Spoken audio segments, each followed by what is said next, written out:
قل إن كان آباؤكم وأبناؤكم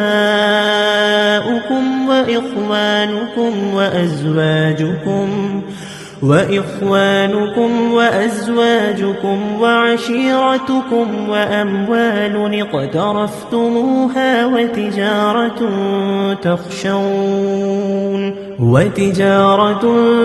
تخشون كسادها ومساكن ترضونها أحب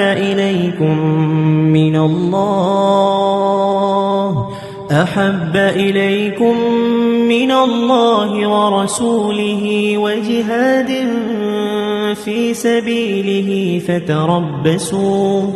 فتربصوا حتى يأتي الله بأمره والله لا يهدي القوم الفاسقين.